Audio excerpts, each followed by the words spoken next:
Hey cherries, it's Jessica here, and in today's video I will be showing you 10 different ways that you can use mixed media with your embossing folders.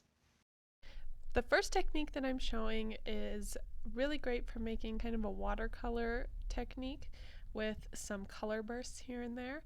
And I'm doing this by adding some pigment and powder. I'm using Crafter's Workshop color bursts, and I just sprinkled it directly onto my embossing folder. From there, I misted both my paper and the powders in my embossing folder so that the colors would stick. So there was my first one, and then I wanted to do another one in a different embossing folder. This one had like different segments in the folder, so I added a little sprinkle in each. And each embossing folder, you're going to get different looks based on how much you add or what the folder does. This technique that I'm showing is one of my all-time favorites because it's so easy and it adds so much. It's just by taking some metallic wax, and I like to use my finger to lightly rub it on. And sometimes with embossing folders, there's little details you want to pick up, and that's when I'll use this clear embossing pen. And just with this, you can get in all of the details. And like on this one, I am drawing over the berries because I wanted like red holly berries. And then with my embossing powder, it'll just stick, and then I can heat set it. This one I did a couple coats, and that's the look. For this next technique, I'm using some chalk paint, and this chalk paint is really thick, so I think it made this technique a little bit easier. But I am using a sponge brush to lightly drag over just the raised areas with my paint. And I say having a thicker paint is easier because a more thin paint I think would stick, like get in more of the under areas as well as the raised areas. And here I'm using an embossing dauber, and this again I'm going over really lightly and just hitting the raised areas. And then I wanted to do a color gradient, so I'm picking 3 colors that are next to each other on the color wheel but different enough to see that it's a different color. And with this, I like that I can slowly build up these layers. So when I used the dauber, I just went really lightly. So I could, if I wanted to do another layer, but I liked that it's just picked up a little bit of color here and there. For this technique, I'm adding a bit of shine to my embossed image, and I'm doing this by adding some gilding glue on the raised areas. And with this technique, the less is more. It's really easy to add a lot of glue, and then the foil just looks a little crazy. This is also a technique where it's better to start with less, and then you can add a second layer if needed.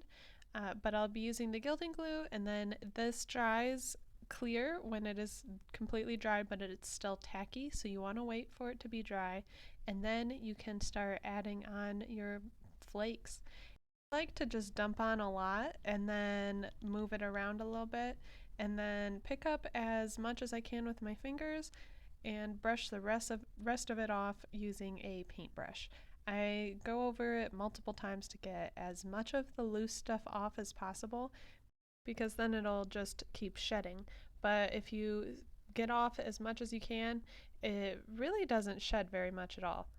So here is what this looks like. When you tilt it at an angle, you can see it even better, and I really like the look of that.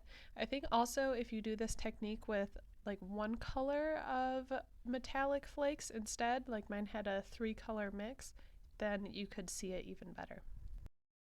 My next technique that I'm showing is another one of my favorites, and it's to add ink from your ink pad directly onto the embossing folder. I really like these quick and easy techniques that just add a lot. So I added the ink. I'm using Catherine Pooler ink, and then I gave it a light mist using my water mister. So there was the look of the debossed image, and then I wanted to do it again with the embossed. And here's another embossing folder to show that different embossing folders look completely different using the same techniques. I really liked the look on these snowflakes because they embossed a bit deeper, so when I inked, none of the ink got into the crevices of the embossing folder. So this snowflake one had a lot more contrast in it.